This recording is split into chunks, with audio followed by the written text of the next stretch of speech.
What's going on, people, and welcome back to a brand new video. Thank you very much for joining me. In today's video I'm going to go through my top 5 first cars for you younger drivers out there that's cheap to insure, cheap to run, cheap to tax, and all around a decent car and easy on the eye. If you're anything like me, guys, and you really love cars, buying your first car is actually quite a stressful ordeal just because there's that many cars out there. There's so many different factors that come into play when choosing a car that it can be an absolute minefield. So that's the purpose of today's video, is just to give you an idea of what I think are the best cars that you can buy today for under 3 grand as a first car to get you started in your driving career, basically. So guys, the first car on the list is a Volkswagen Up, which is basically a Skoda Citigo or a Seat Me. It has a little 1 litre engine which packs out 59 brake horsepower, which honestly doesn't sound a lot, but trust me, it packs a punch in this little car just because of how small it is and how nimble it is. It almost feels like a little Mini Cooper when you're driving it. One of my friends at university actually had one of these cars, and we used to whip it round to flipping Mackies and Tesco's, and we used to love it. Honestly, they're really nice inside as well. The build quality is amazing for the price of the car that you're buying. And they're like a TARDIS. They're a lot bigger inside than you actually think, because obviously from the exterior they don't look like they're much, but honestly there is a lot of room, especially in the front. With boot space is obviously lacking, but in terms of seats and stuff, you got plenty of room in those. Obviously to look at, it's not too much of a looker just because it looks a bit like a roller skate on wheels, but trust me, you'll get a decent driving experience with one of these cars, and that's why it's number 5 on today's list. Now this is the first advert I've come across for a Volkswagen Up under 3 grand. As you can see, it's got 82,359 miles on the clock, which isn't too bad. I mean, I know it is a small engine, but if it's been looked after and if it's been serviced well, that's actually not bad mileage at all. This is a black one. It's still a 1 litre. It's only had one owner apparently. It's not in too bad a condition. Those seats could probably do with a bit of a clean. That looks okay. The steering wheel looks a little bit grubby on this one, but again, not too difficult to clean at all. I think there's a little bit of a sat-nav thing that you can plug into the top of there, around that area. I know that my mate had one. I'm not too sure how much they are, whether they come with every single car or not, I don't know. But they're quite cool little things anyway, but it doesn't look like this car's got one. But it's not too bad a condition, to be fair. I mean, it's a 2013 car, which is what, 9 or 8 years old now, so not too bad. And in terms of the interior, obviously you're not going to get all sorts of whistles and bells just because you're paying 3 grand for a car that's pretty well built. It's just not going to have all the technology that you expect a newer car to have. In terms of spec then, let's have a look at the performance. We've got a 3-cylinder engine. It's got 59 brake horsepower. It's got 99 miles per hour top speed, and the 0 to 60 is 14.4 seconds. So you're not exactly going to be cruising around Tesco doing donuts in this one, but to be fair, it's a cracking little motor for the money and definitely deserves a place on this list. So next car we have is a Ford Fiesta Zetec S. This has got a bigger engine, so it's a 1.6 litre with 118 brake horsepower, so it's definitely quite a nippy car for your first car.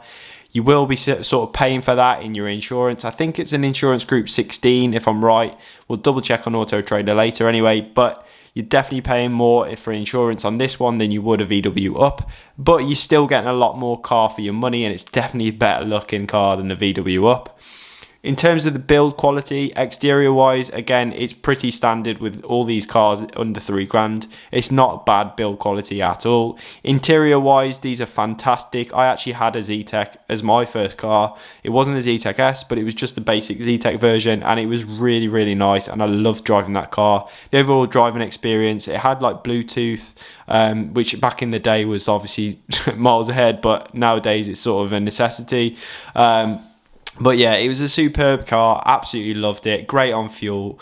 It was not too bad to tax, and the insurance group was pretty low, as I mentioned. And also there's loads of mods available for these cars, which is obviously, if you're into modding cars, is ideal. In terms of mechanical performance, these cars are pretty robust, and if anything does go wrong, they are very cheap to fix. So guys, just hopping onto Auto Trader, the first advert that I've come across for a Fiesta Zetec S under 3 grand is this black one. It's 2008 plate, looks in decent condition. I don't know whether it's black or whether it's dark blue, but it's a 3-door again. Nice body kit to it. It looks like an ST, if I'm honest, to be fair. Like most of them do actually look like the STs, which is obviously a bonus. Let's have a look at the interior. It looks like this one's got leather as well, which is quite nice. Let's see if we can get any more pictures inside. Engine bay looks fairly clean. That's boot space, which to be fair, it's split. I think it's split 2-1 for the folding seats. Yeah, this has got the leather interior, which is quite a nice spec to be fair. Again, doesn't look too worn. That's quite a nice looking car to be fair. This example's got 94,000 miles, which again to some may seem a lot, but the thing is with high mileage cars, if they've been well maintained and looked after, they've been serviced regularly, they will go on for a lot longer. So just make sure that obviously if it has got high mileage, just make sure that it's got a full service history with it, and you should be absolutely fine and shouldn't have any issues. So let's go into the spec. We've obviously got that 1.6 litre engine that puts out 118 brake horsepower, which is really impressive. Top speed of 120, 0 to 60 in 9.9 seconds, and it's a 4-cylinder engine. In terms of running costs then, we've got annual tax of £165 and an insurance group of 16E, which isn't too bad, but in certain areas can be a little bit worse than what you think. But obviously it all depends on the driver that's looking to insure this car. But as a first car, I think you can't really go wrong with these cars. They're absolutely beautiful to look at and they're very reliable, and there's a reason why these are the most popular car in the UK. Car on the list is a Alfa Romeo Mito. Now, if I knew about these cars when I was 17, this would definitely be a contender for my first car. They're fantastic looking things. I definitely think they're more feminine than they are masculine, just because of those circular headlights, I think. But it is a fantastic looking car for the money, and these are such good value for money. In terms of engine sizes, you can get 1.4 litre petrols with about 95 brake horsepower, or you can have a 1.6 litre diesel engine with about 122 brake horsepower, so a lot quicker. The insurance group on these is around about 19E if you go for the diesel, and I think it's around about 16 if you go for the petrol. But the actual build quality of the car is absolutely fantastic, and the interior design is absolutely beautiful, I think anyway. But you kind of expect that with Alfa Romeos, because they do make really, really nice looking cars, especially in the interiors. But overall, this car for under £3,000 is an absolute bargain. And inside the cabin, the actual steering wheel is absolutely beautiful, especially for the age of the car as well. It's a really, really nice place to be, and certainly one that you should consider as a car. In terms of running costs and sort of maintenance wise, it can be a little bit more expensive than the other cars on this list because parts aren't as readily available. But the actual fuel economy of these cars is absolutely brilliant. Some managing 55-60 miles per gallon, which is fantastic and really, really good on the wallet. So guys, this is the first one I've come across. It's a 2010 Alfa Romeo Mito, up for 2,250 quid. I think this is a private seller, so it's a little bit lower price than the trade. But it's only got 70,000 miles on the car, which is decent, especially for the diesel as well, which this is. So I think this is the 122 brake horsepower one, but looking through this, it looks like it's in a decent nick, if I'm honest. There's no real rust or anything going on there. The interior looks absolutely fine. The seats don't look too bad at all. Dash looks all good. Spare tyre in there, which is always nice. Rear seats, it's got a little few stains in there, but that's not too bad. If we go into spec then, we get 120 brake horsepower. We get 123 miles per hour top speed, 9.9 to 62. And a 4-cylinder engine. And in terms of running costs, we've got a 19E insurance group and a £30 road tax. This is the diesel version. I'm not too sure on the petrol version, but I know that it is pretty good. But if you look at the combined MPG, 64 miles per gallon, obviously you might not get that around town and stuff, but that is an absolute belter of a car for 2,250 quid. You cannot go wrong. So the next car on the list is a Fiat 500, and how could I ever leave this one out? It's one for the girls that are watching this video. This one in particular is a Fiat 500 Sport Edition, so it's got upgraded alloys and an interior. It's actually really smartly looking. This one actually is a 1.4 litre, so it's got 100 brake horsepower, which is actually rapid for this thing. And also that knocks the insurance group into like a 19, and also the annual tax is 160 as opposed to about 40 if you go for the lounge or the pop edition, which have a 1.2 litre engine with about 60 to 70 brake horsepower, somewhere in that region, and it's definitely a lot cheaper to run as well. But overall, Fiat really hit the nail on the head with this car. It appeals to most young girls, and even Top Gear raved about it, for God's sake. Like, that's how much of a good car it actually is. Fiat are not renowned for making well-built cars. They're actually renowned for fix it again tomorrow.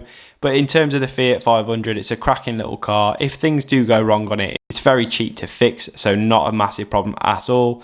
So for any girls watching, please consider the Fiat 500 as your first car, because they are absolutely cracking cars and I highly recommend them. That's really handy, because the first one I come across is actually the one that I was looking at on YouTube. So it's this Fiat 500 2008 Sport Edition. It's a 1.4 litre, so it's got 100 brake horsepower. It's a petrol engine, and it's up for £3,000. I think it's a trade sale. Anyway.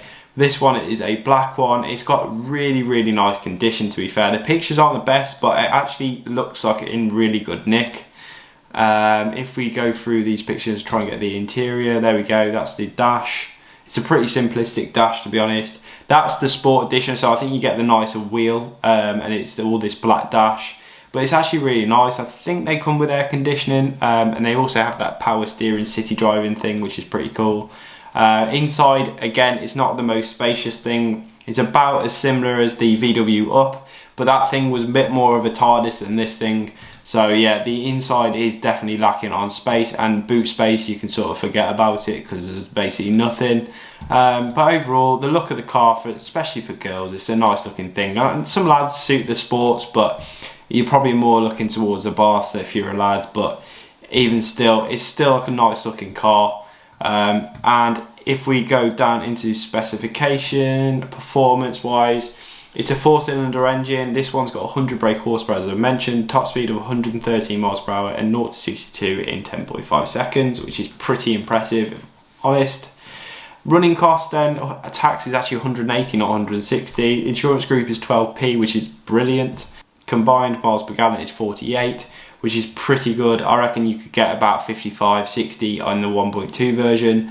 But that is really good car for the money, and one you should definitely look out for, especially if you're a girl. So the fifth and final car on the list is this Seat Ibiza Sport, and for me it's a toss up between this and the Fiesta Z-Tech S as the best looking car on this list. But overall, the build quality of these Seat Ibizas are fantastic. It's basically a VW Polo underneath, so it's a well-built engine. This specific car has got a 1.6 diesel engine in it with 105 brake horsepower. They have got a 1.4 option or a 1.2 with about 85 brake horsepower. And maintenance of the car, it's all very cheap, and all the parts are readily available. Being that it's a VW group car, all the parts are very easy to obtain and very cheap as well. So inside the car, it's actually fantastic. The interior is really well built. It's not an amazing place to be, but I love the steering wheel and I like the dashboard. It's very similar to the VW Up, if I'm honest, the interior. But I do love the steering wheel, and they are cracking cars to drive. They feel really nimble, and they feel like a proper go-kart, so they're just wicked cars to drive. And this is why they're on the list as one of the best cars you can buy as your first car. So this is the first one I've come across on Auto Trader. It's a 2008 1.4 petrol engine with 72,000 miles on the clock, and it's up for £3,000. This one, it looks like it's in really good condition. It actually looks like quite a nice example, if I'm honest. That interior is very nice. I think the interior reminds me of the VW Up, but it's not too dissimilar just because of this centre dash. But the steering wheel are really nice in these Ibizas. Absolutely love those. Nothing special about the seats or anything else. They're definitely a lot bigger than the VW Up though, so you can definitely save space there. But inside, yeah, nothing exciting. It's just pretty stock standard stuff. So in terms of specification, you've got 84 brake horsepower, 110 miles per hour top speed, 0 to 62 in 12.2 seconds, and a 4-cylinder engine. And in terms of running costs, we have £180 tax, which is quite expensive. Insurance group 70, which is absolutely brilliant, and combined NBG of 45. I reckon you can still get about 50 to 55 though in one of these if you drive it sensibly. It's a superb looking car, really cheap to maintain, fairly cheap to insure, and the road tax is, although it's a little bit more pricey than the others, is still reasonable for this sort of car anyway. But overall guys, you need to consider this as a first car because they are absolutely brilliant. And that is going to wrap up today's video guys. I really do hope you've enjoyed it and found it pretty useful. If you did, please give it a thumbs up, subscribe to the channel if you want to see more content like this, and I'll catch you on the next one. Peace!